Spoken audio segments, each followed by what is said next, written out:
Hello and welcome to the 39th episode of Inherited Will, a One Piece podcast, bringing you the chillest vibes and the thickest thighs. My name is Thomas. And I am known as Jordan. We are a weekly podcast discussing each week's manga chapter and a reread of past chapters. And as fortune would have it, this is our anniversary episode. We've been doing this show for 1 year now. Congratulations to us. Claps all around. Yeah, I'm sure we're in the big leagues now. I'm pretty sure that's true. We'll be jumping right on in the chapter 1036, then later chapters 442 through 455.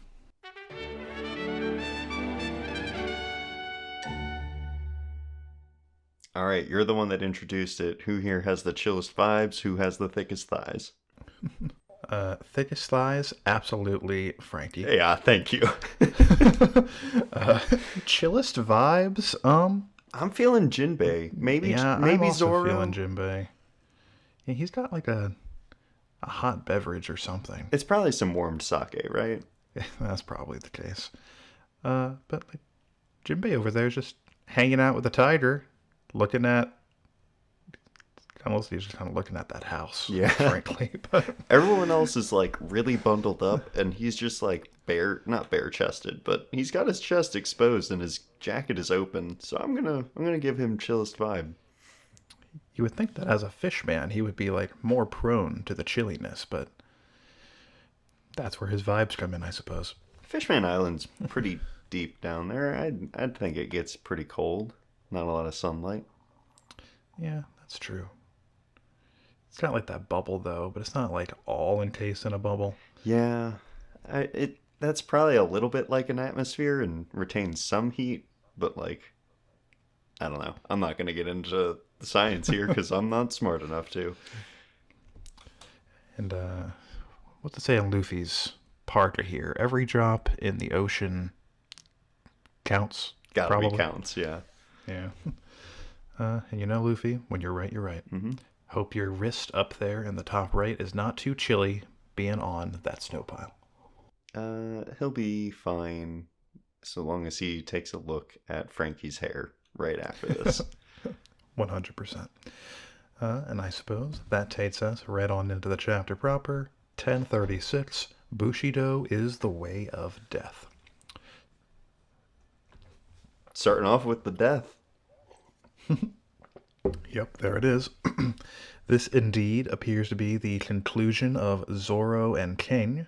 King took a hefty slash to the chest, which also cleaved his sword and his wing. Bummer. Yeah, this one hurts no matter what. I don't think you can walk away from this one. No. As far as like losing his wing goes, the man has a second pair when he transforms. So this isn't really much of a loss in terms of practicality, but I'm sure it is slightly less convenient to have to transform every time he wants to fly somewhere. Yeah, I think this would still hurt a lot. Well, absolutely. But, you know, these are One Piece characters. They can handle a great deal of pain, generally speaking. Oh, for sure. Yeah. As he loses consciousness, he has a brief flashback to back in the day. He was hanging out with Kaido on the couch with a little bit of meat on the bone there, thinking that Kaido might be Joy Boy. And Kaido just thinks this is gosh darned hilarious. Whoa, row, row, row, row, the man says. Yeah, he's a mystery. I don't understand. If he's so incredulous. Like, it's just like, why would he then later try to do it? I want to know more.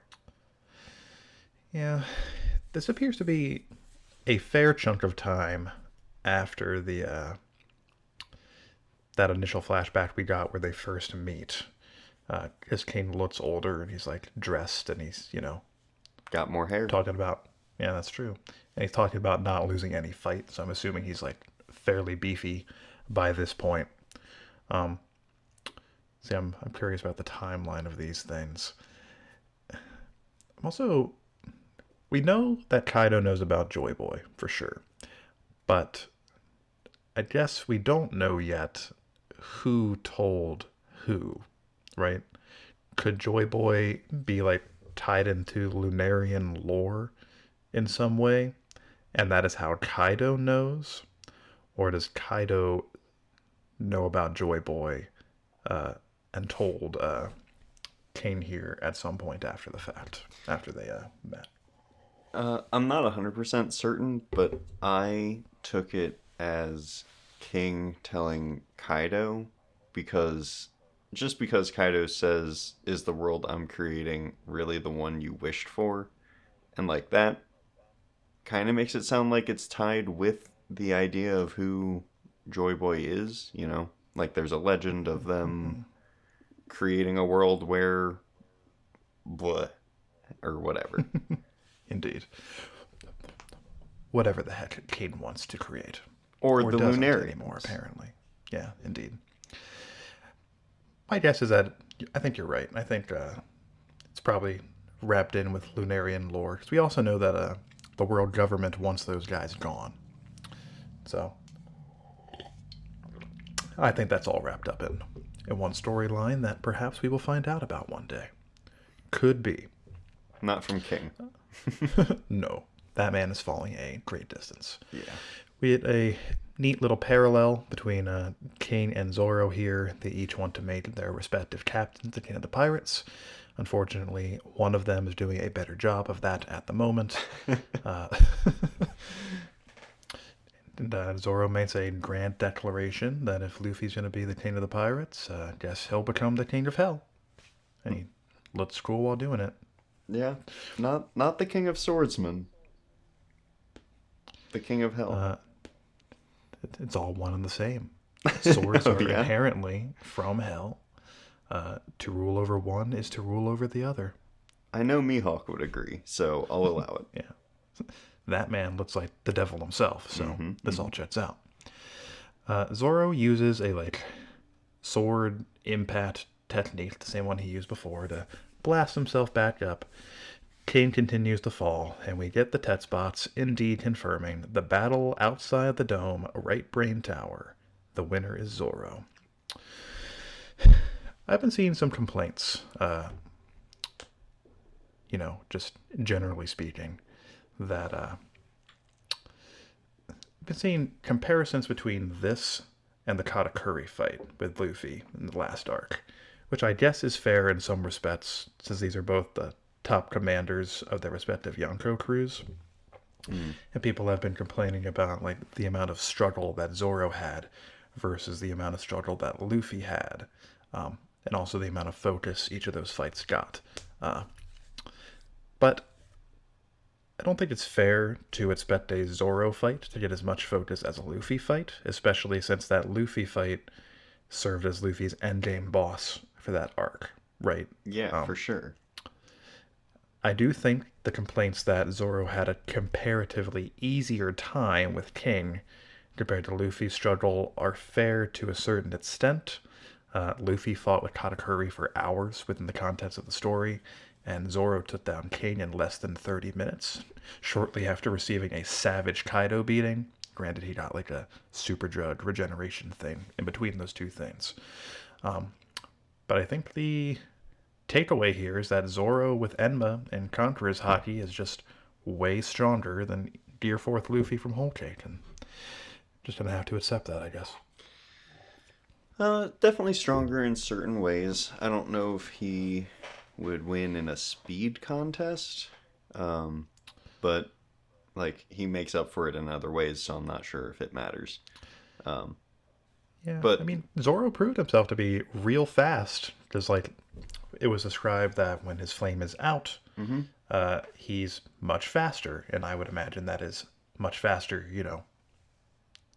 even compared to other Yonko commanders, I would think. Yeah, for sure. If speed is the feature there, I would expect it to be considerable. But Luffy has future sight, so that's null and void. Yeah, I suppose that's true. Yeah, not that it matters, but I mean, the saving grace is, I mean, you said it, he took the super drug and he's he's gonna pay the price for this afterwards. Again, you said this already. One Piece characters can take a lot of pain, especially That's Zoro. true. But like he is gonna be feeling this unless Oda decides to conveniently forget that part. I don't think Oda's going to forget. I just don't think it's going to really matter. Yeah, he's just gonna I think have Zoro's just. a off-screen recovery time that's a little bit longer or whatever. Yeah, that's all I expected to come down to, but maybe we'll be wrong. And like I said in the last episode, Awakening might still be on the table.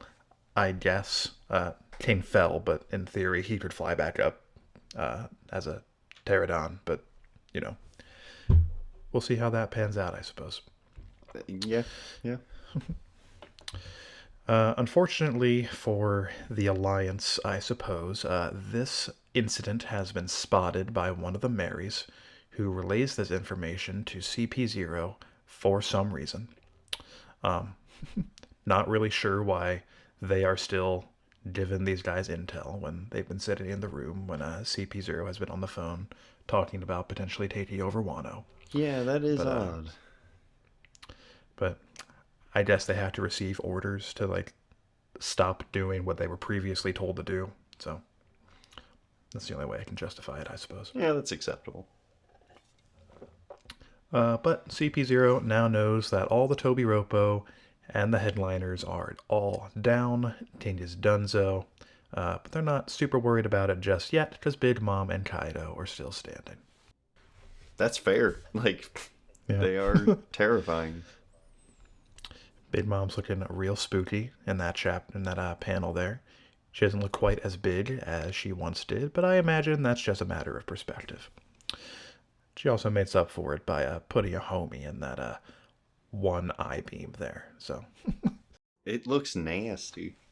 yeah, takes Kid's entire middle arm to block that sucker. So he's probably about as strong as Kane was, give or take.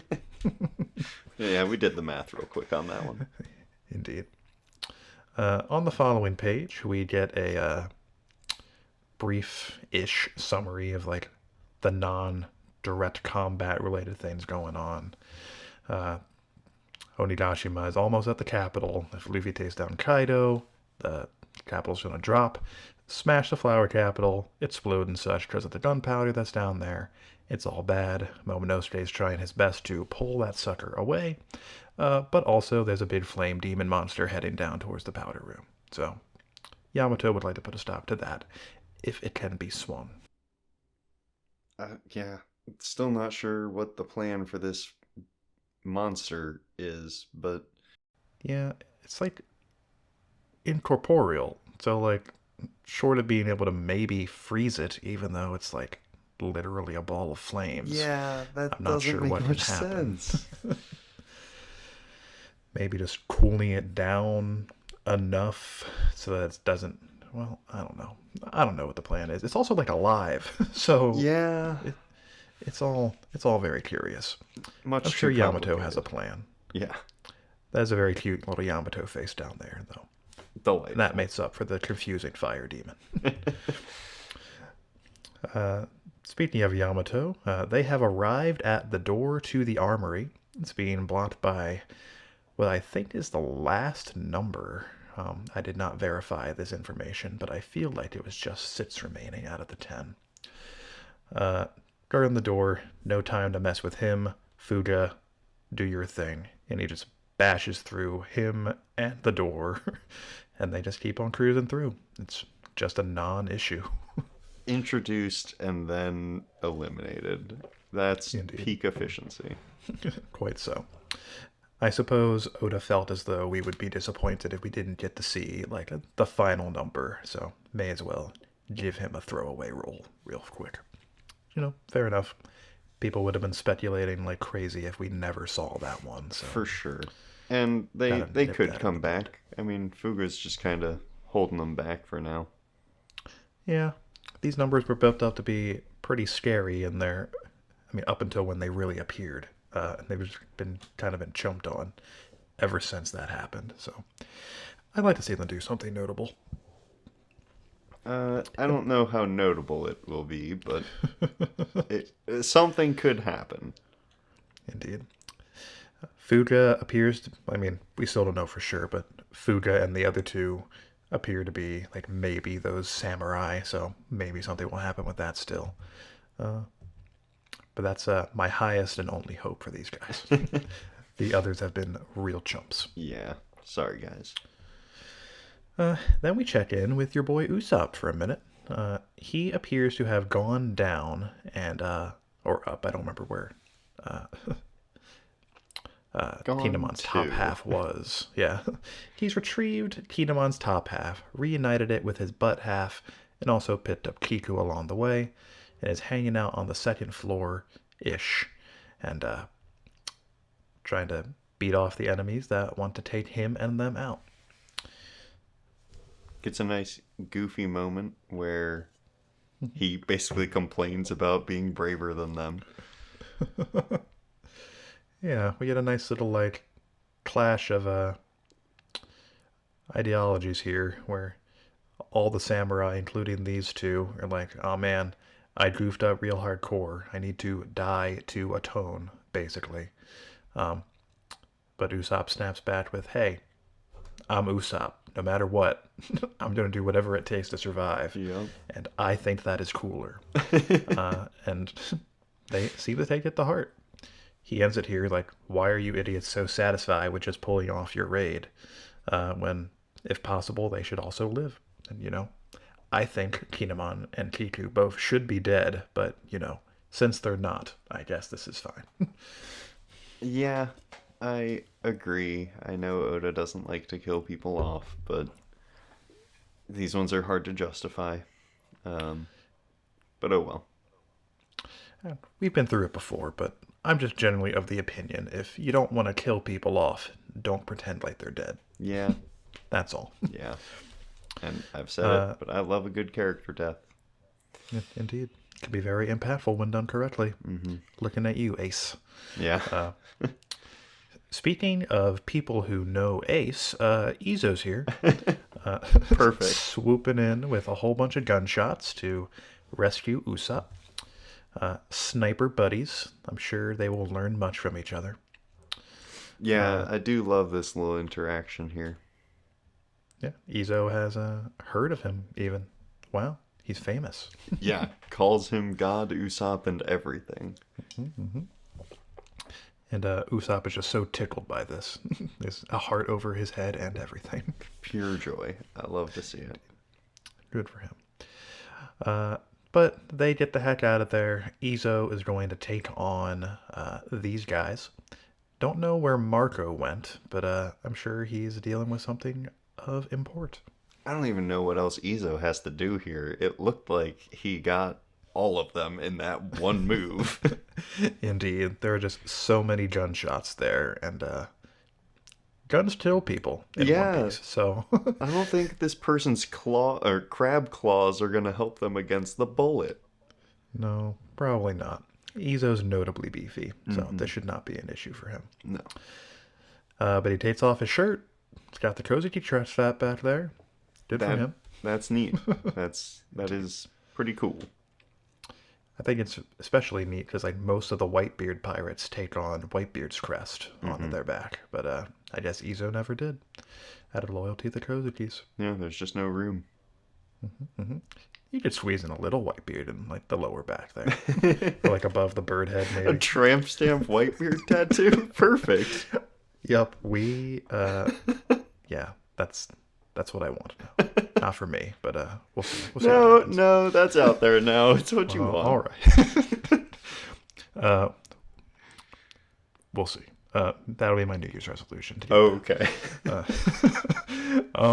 Then we check in with the fight we've all been dreaming of seeing again. Yeah, it's so good.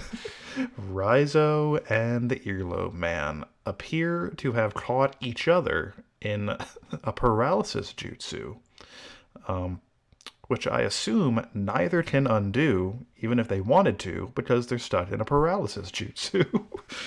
They both make it sound like they can, though.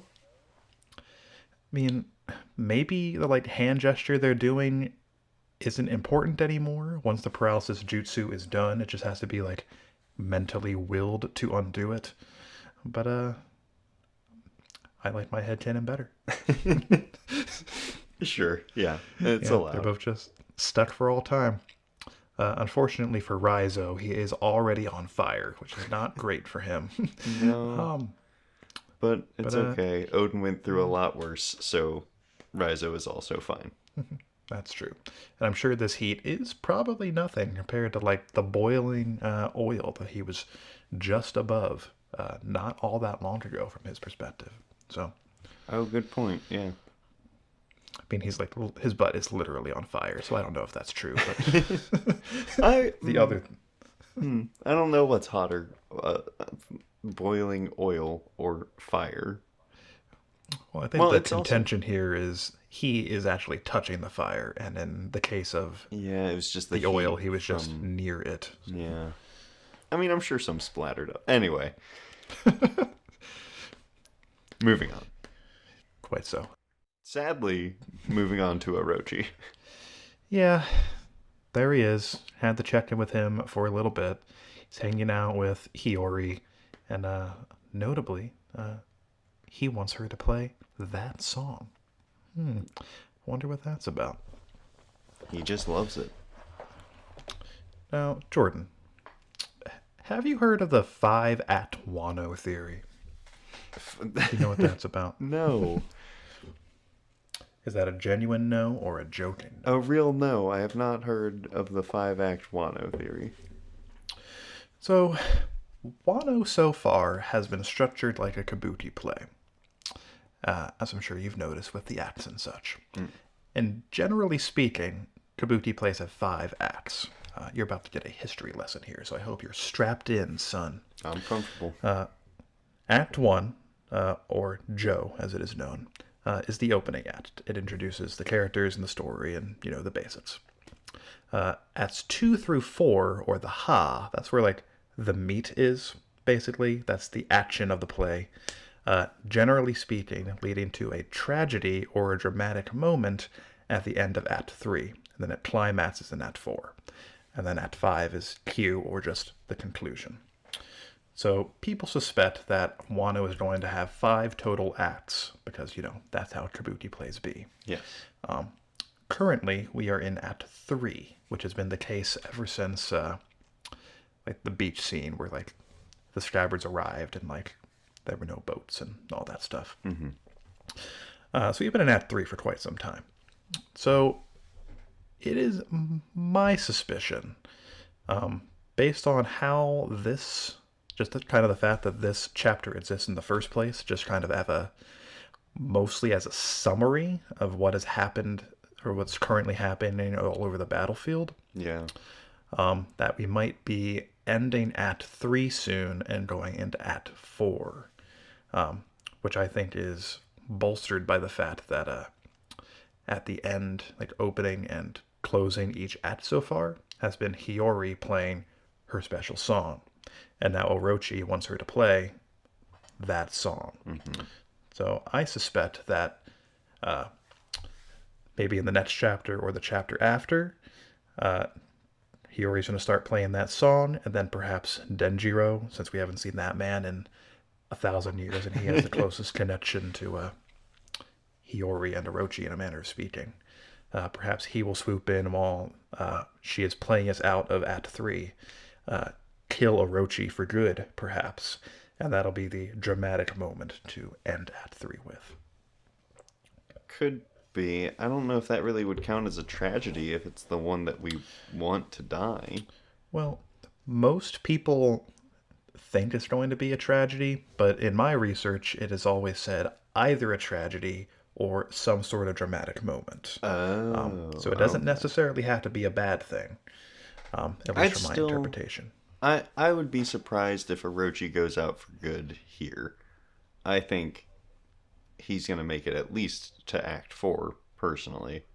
I know Kaido is the big bad, but, like, the fact that Orochi has come back and is being kind of built up again, and I mean, he kind of sent the orders for this flaming spirit thing to happen, and that hasn't paid off. He's waiting for Ninja Man, who's probably going to go down, like next chapter or the one after that, I would imagine. I'd be rather surprised if Raizo actually lost that confrontation. Yeah. So I don't know. I guess I wouldn't be surprised if he was taken out, but I don't know if I would enjoy it. I suppose it is true that it would be a little bit strange for. Well, I mean, the castle being on fire in the first place has kind of been a big plot point for Wano. Mm-hmm. So I guess it wouldn't be that disappointing. And like you said, Orochi did cause that. But aside from that, him being brought back has not really accomplished anything for the narrative. Didn't he make Kanjuro, well, talk to Kanjuro and make him make the flaming spirit? Did I make that up? That's true, I think. Still not clear if he actually. Well, I do not remember if it was actually him speaking in the moment or perhaps Conjuro just remembered something that he said. I would have to go back and read the chapter, but yeah, you're right. But I still consider that more of a Conjuro bolstered plot point than an Orochi one. Yeah, certainly. yeah, that's fair. But I suppose we will see how that goes. But I think that getting rid of Orochi sooner rather than later would be better for my mental health.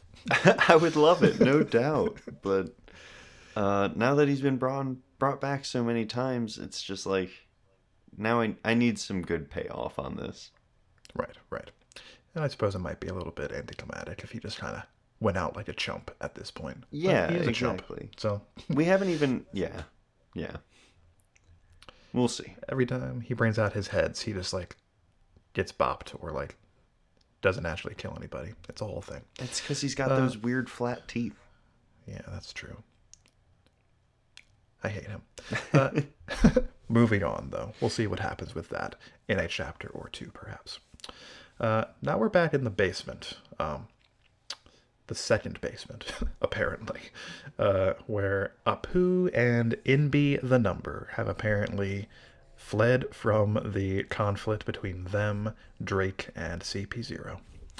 And unfortunately, Zanki and Drake not doing so great. Drake looks awful. Mm-hmm. Zanki, not much better, but that doesn't matter as much to me. Indeed.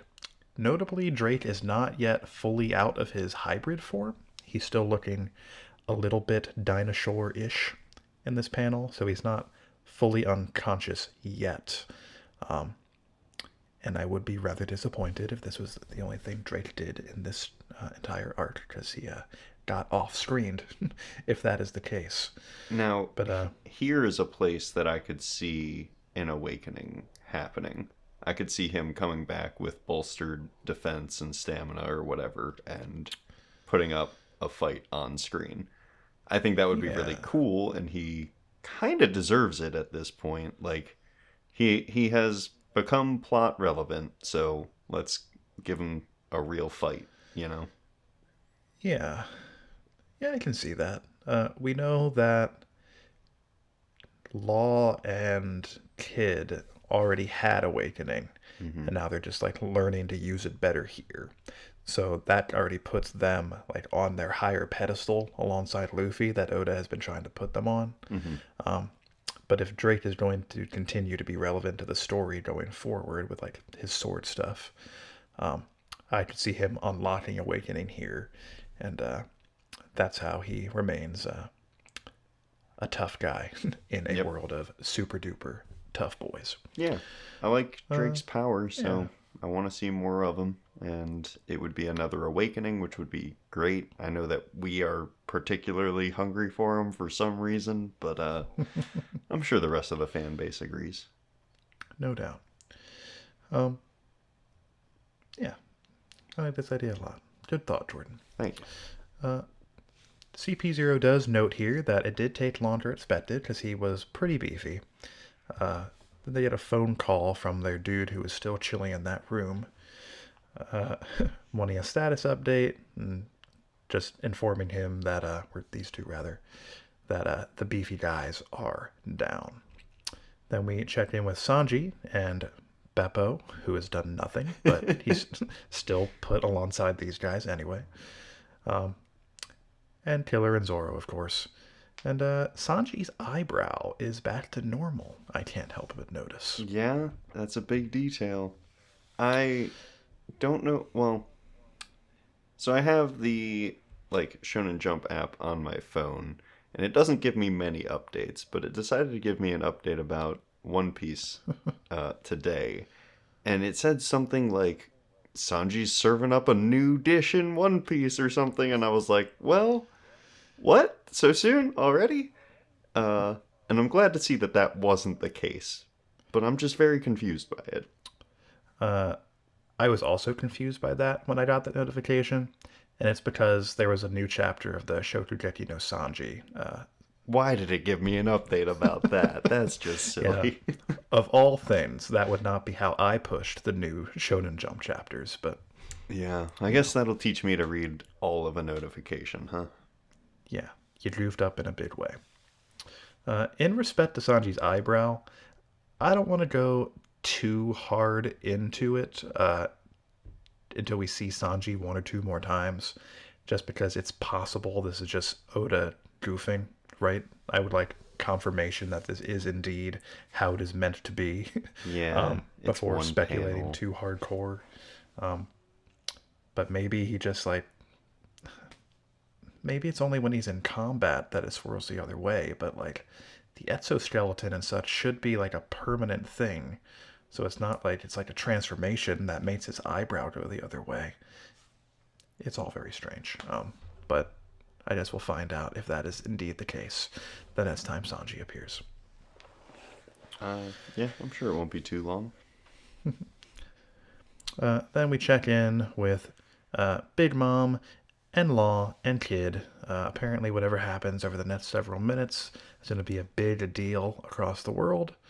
CP0 also notes that there are other incidents occurring all over the world right now. So I wonder what the deal there is. Big ho-hum to that one, CP0. Yeah, there are a few other big players in the world, but man, this is definitely the highest concentration right now. As far as like the last world news we received, it was like the stuff that happened at the Reverie with like Sabo supposedly being killed or whatever and trying to assassinate somebody or what have you. And the abolishment of the warlord system, which we saw was setting the world ablaze. But that was like weeks ago, I feel like. Because that all happened before the like 2 week flash forward when Luffy was training. So I Yeah, guess perhaps something further has happened. could be. I mean, yeah, unless something is happening. Well, I mean, it does say all over the world as we speak. Yeah, I don't know. Curious. Perhaps if Act 3 does indeed come to a close within the next few chapters, we'll get another intermission chapter and we'll check in with the others of the planet. Well, that would be way too convenient. Quite so. But then we check in with the main event. Luffy and Kaido duking it out a little bit. Still seems like Luffy is kind of on the back foot. He certainly takes more blows in this little exchange than he dishes out. But he lands one. A big ol' gum rock gun right on Kaido's big smug face. And that's the catalyst for them both having fun. Indeed. They both had a great time going at it, which is probably especially notable for Kaido, because he doesn't usually get this level of challenge. But even for a Luffy fight, this is a bit unusual. Luffy usually like struggles pretty hardcore for a long time in his battles. Even like the final one, because Luffy usually loses once or twice and then comes back. This is like Goku behavior that we're seeing here, which is out of the ordinary for your boy Luffy. Well, I mean, one, I guess if you're gonna ever stand your ground and kind of give it your all, it's now. Um, but also, he still could get beaten down. Like, again, Awakening is not out of the cards for old Kaido, of all people. So, Yeah. It really feels like Luffy should still be losing here mhm. because, well, allow me to clarify.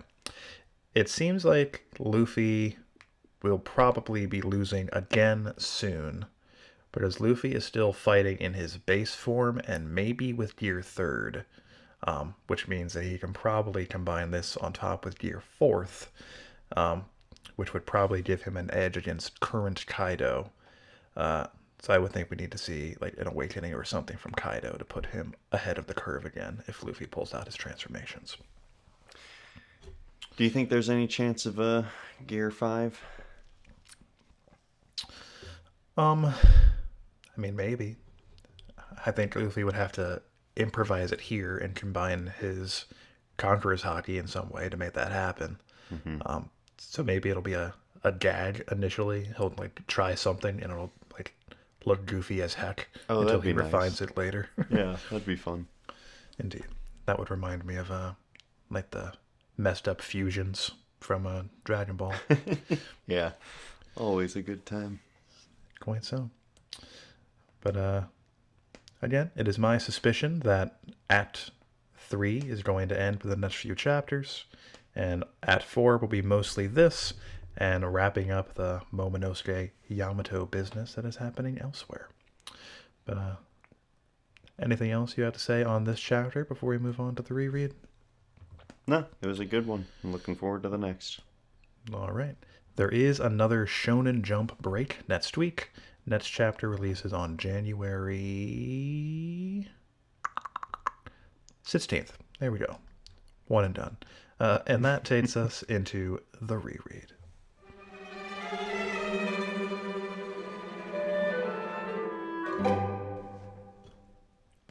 All right, this one's easy. We're going from one spooky introduction to the next. Quite so. So, I kind of went about it a little differently this time. Not hugely, but just a little bit. Um, First thing I want to talk about is just Brooke's introduction. It is amazing and perfect in so many ways. Oh, yes.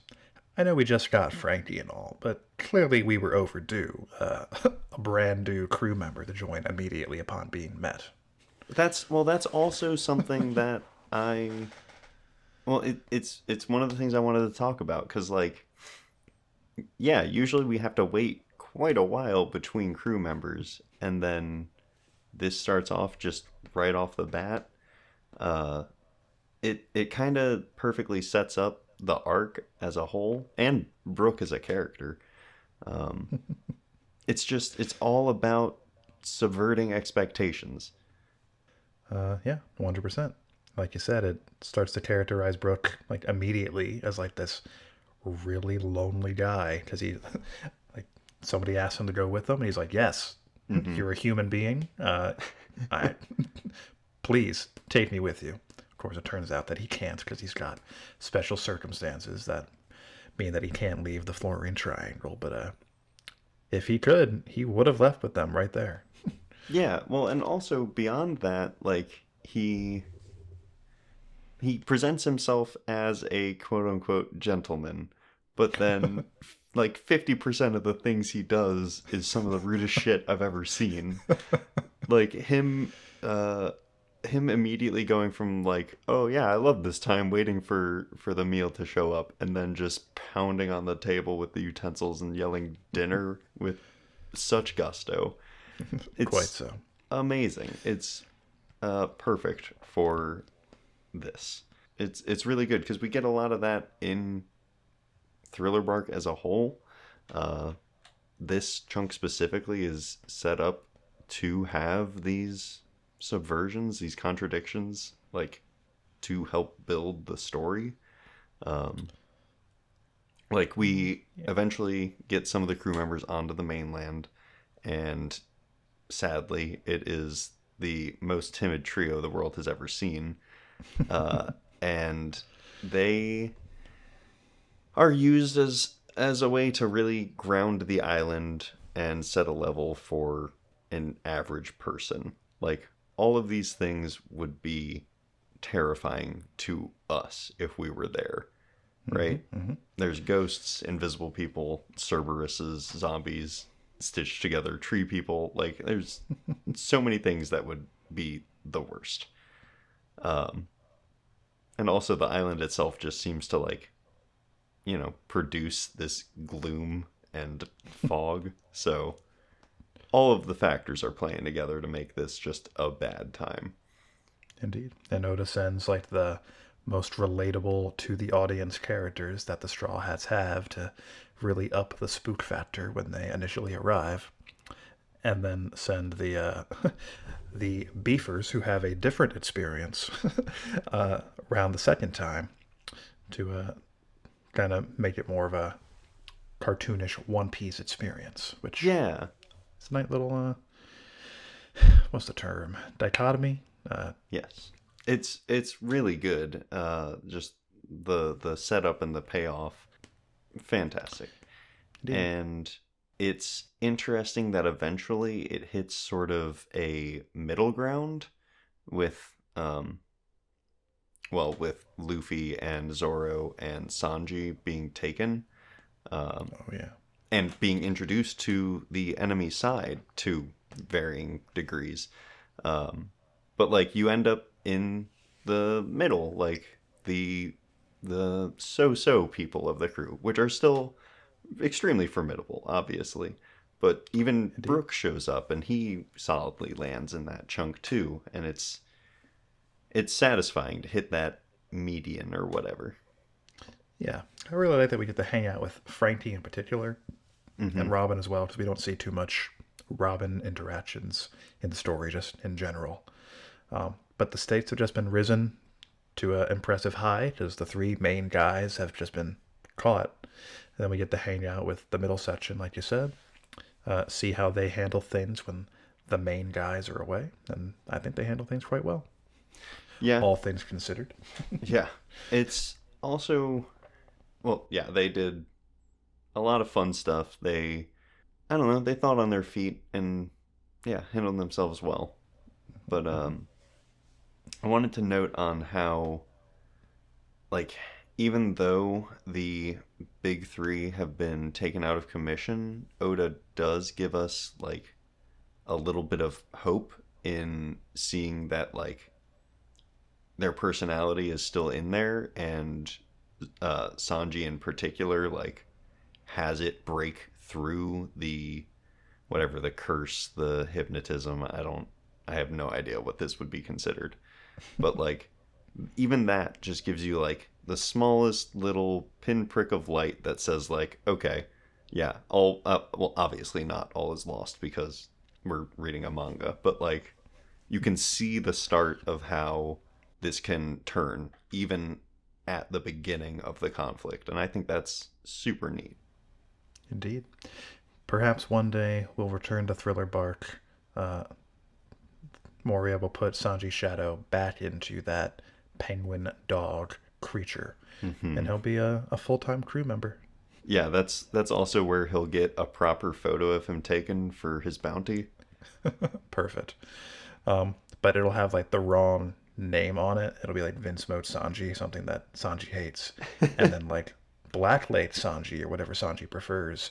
That'll be on the dog poster. Oh, of course, it has to be. Yeah. Poor guy. It rough out there. Yeah, yeah. Just to harp on Sanji a little bit more, he also gets shit on a little bit here because the only reason he got put into a terrible dog creature is because they didn't recognize him from his wanted poster. Poor guy. Yeah, it's rough being him, but I think he ends up handling it pretty well. And it's especially good because no matter who's looking at the picture, right?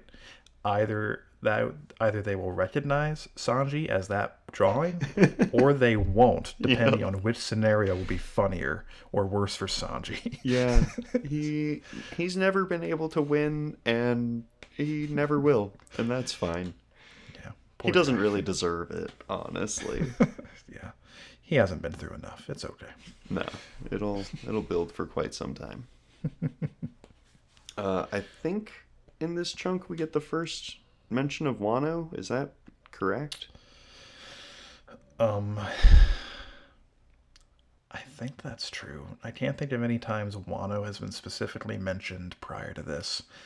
Uh, there's of course the theory that like the land of sakura blossoms that Mm-hmm. Dr. Hirolik talked about way back in the day was Wano, but that's just speculation. So yes, I think this is the first hard mention of Wano we've gotten. Okay. Yeah, that's still interesting to me to see how far back any seeds were planted and just to try to think about what's going on in Oda's brain. And, I give that 10 seconds and then it's too much for me. Indeed. And like the first thing we see out of Wano is Ryuma's corpse, which is like the beefiest man Wano has ever produced, apparently. So that's pretty neat, I guess. And this man is probably also an ancestor to Zoro. So all fun stuff. Yeah, yeah, it's going to be interesting to see if there's any sort of nod to that in here, but I don't think so. Like, they just call him a legendary warrior or swordsman or whatever. Yeah. Um, I think it'll be tough to hint at that when the personality is Brooks. that's true. Yeah. If it were like a hazy, memoried, actual Ryuma in there, then maybe there could be some hints. But I guess we'll see as we read more. Yeah. Uh, Ryuma, or whatever, the zombie of him, takes out all three of the cowards in one move, pretty sure. Uh, really just showing that, like, okay, yeah, they kind of steamrolled the first bunch of obstacles, but this isn't going to be any walk in the park. So the stakes just keep getting raised higher and higher, as Oda is wont to do. Um, he's doing his usual thing of splitting the crew up more and more. But this time, I do enjoy them being reintroduced as enemies. Like, that is fresh and fun. Um, and also, like, just as an overall note, well, I'm extrapolating. I don't remember the whole arc, but at least for the beginning, like, this is a time to really pay attention to the art while reading it. I Oh, find, yeah. yeah, I find that a lot of the times I end up just going from text to text because I don't know, I'm more used to reading books, I guess. I don't know. But like if you're not looking at the weird creations in the background and the like really neat gothic architecture that's going on, then you're missing out on like half of the enjoyment of this arc. Oh, yeah. Really missing out if you're not paying attention, because there are some goobers among these zombies for sure. Oh yeah. And because this is a spooky arc, Oda's drawing with a lot more blacks than he usually does to really get that tone across. Well done. Well Yeah. done, big guy. Pays off in a big way. I like seeing it. I like the boldness of it. Um, and I'm sure that continues throughout. But I am pretty excited for this arc. I'll admit that, like, when I was doing the reading for last episode, when we were finishing up Water 7, I ended up peeking my head into Thriller Bark, and I really didn't want to put it down because I love the start of this arc. It's so good, and Brooke is such a fascinating character to learn more about. And I remember there being some like big moments and cool fights in this too. So like we have a lot to look forward to. Indeed. Thriller Bark is one of the ones that people tend to put lower down on their like tier lists or whatever that they like to make. But I always look back on it pretty favorably. I've got a, I mean, this is a anecdotal emotional experience. It isn't like related to like the quality of the story, but uh, I have a fond memory of me like going on a camping trip with my family back in the day, and like sitting poolside at like one of those like shitty campsite pools, and instead of participating in family activities, I was very busy reading the physical volume of Thriller Bark that I got from the library shortly before making this trip. So for that, and I also enjoy the art for what it is. I always think back fondly on this one. Yeah, I mean, there's so much good in it, and the comedy. Like, if we were to even try to list all of the comedy bits in this one, it would take like 3 hours. Yeah. There is so much comedy in here, and it's lovely. Like, none of it's overdone, in my opinion, and I think again, there's just more to come. I especially liked that Oda like really turned up the comedy knob to 11 and what is supposed to be like the horror themed arc. Yeah, it's That's again, classic him. it's subversion of expectations. It's the whole thing. It's, I And mean, it's that's especially neat like in the narrative. I meant to touch on this earlier, but forgot to. Uh, when Brooke first shows up, he's like a spooky guy, right? He's like a skelly man or whatever, and that's a scary thing. Um, but that kind of like sets the tone for the entirety of the arc. yeah, A horror theme there's where things appear bad and haunted and such, but everything is actually explained using a reasonable explanation for this franchise. Definitely right. power related. And the same thing goes for the tone. Brooke is a skelly man with some silly quirks about him, and the same is true for Thriller Bark itself. Yeah, that's what I was trying to get across at the beginning of this. I don't know if I said it quite as well, but I'm glad you did. And then the last note I had, aside from the uh, funny boy bits, was Moria has a few very beefy corpses in his employ. We already touched on Ryuma a little bit before, who is apparently like the strongest samurai ever, right?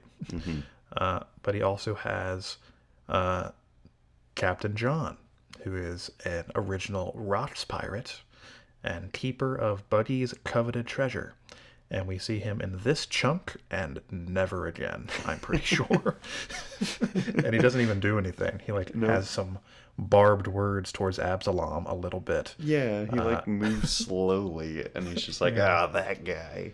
Yeah, you see him in like that spread shot where Frankie and them are about to fight, like all the general zombies and like the Colosseum thing. But you don't see any fighting. You don't see him do anything. But Super weird.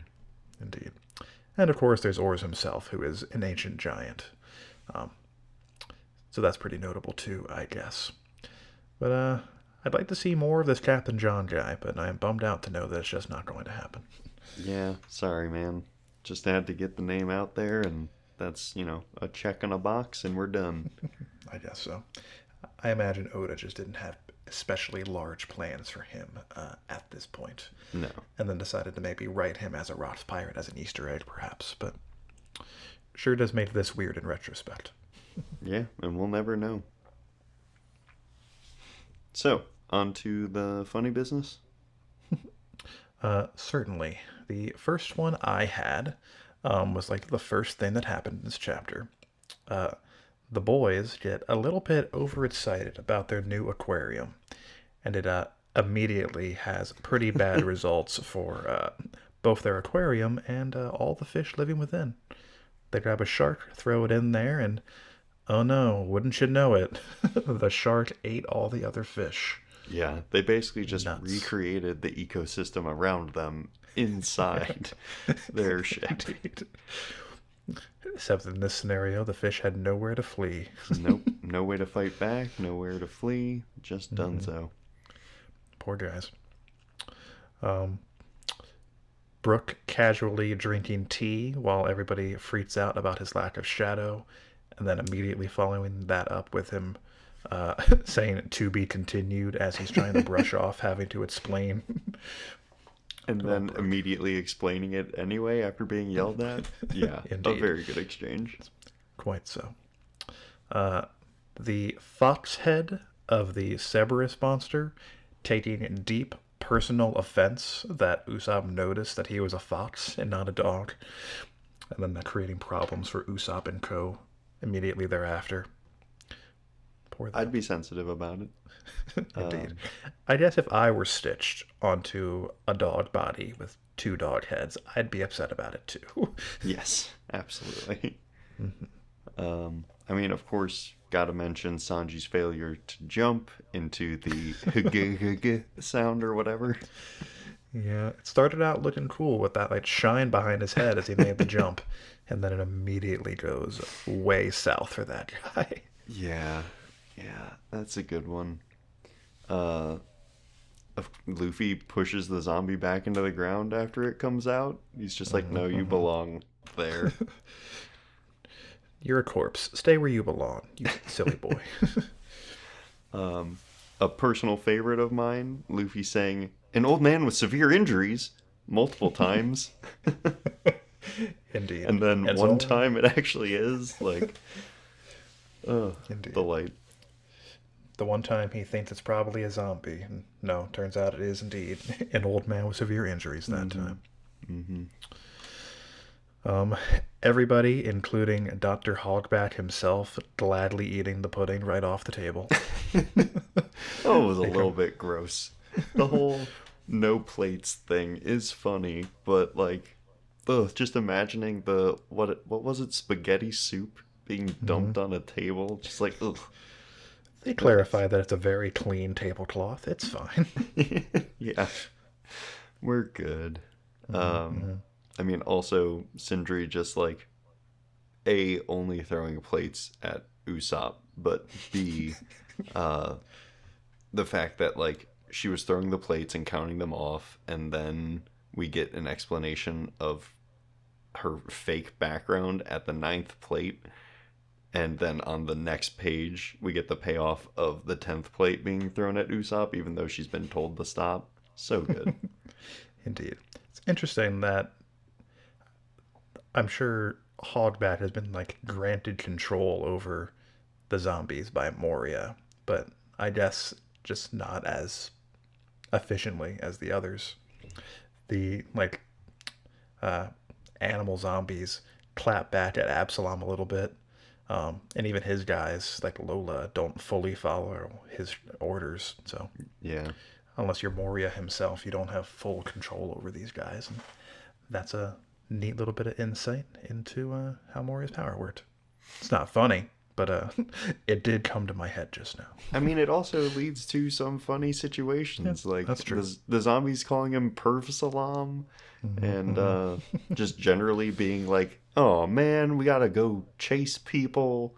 Like that is very good. They sure do like to razz Absalom a lot.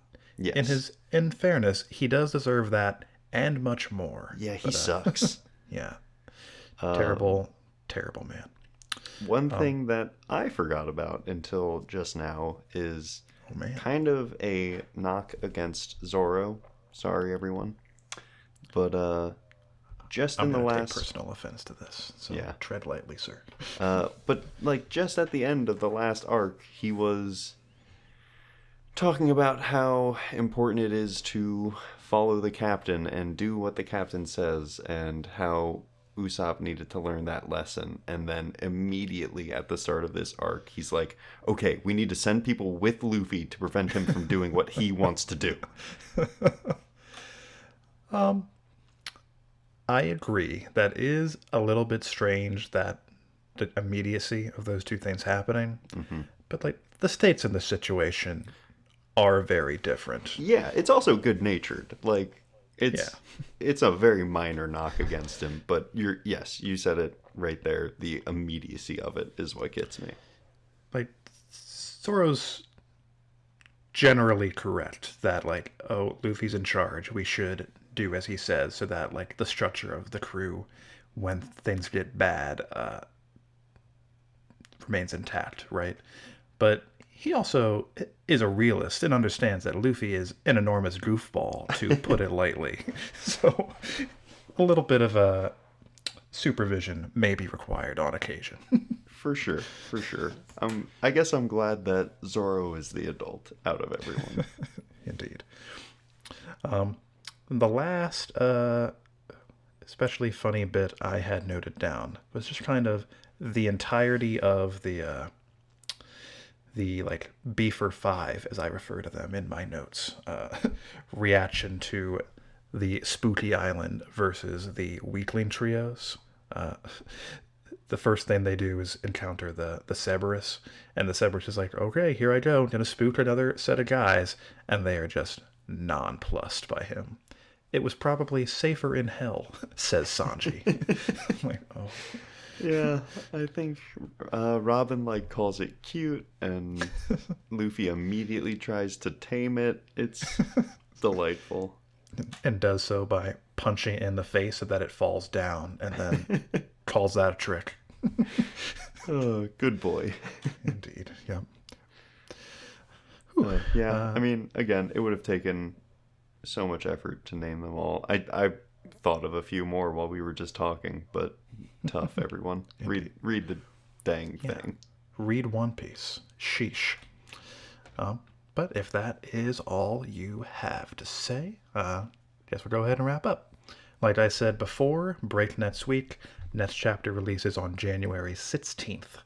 Feel free to send in your thoughts on this new chapter and or the reread via email to inheritedwillpodcasts@gmail.com, on Twitter to inherited_will, or simply in a comment on the YouTube video or the platform of your choosing.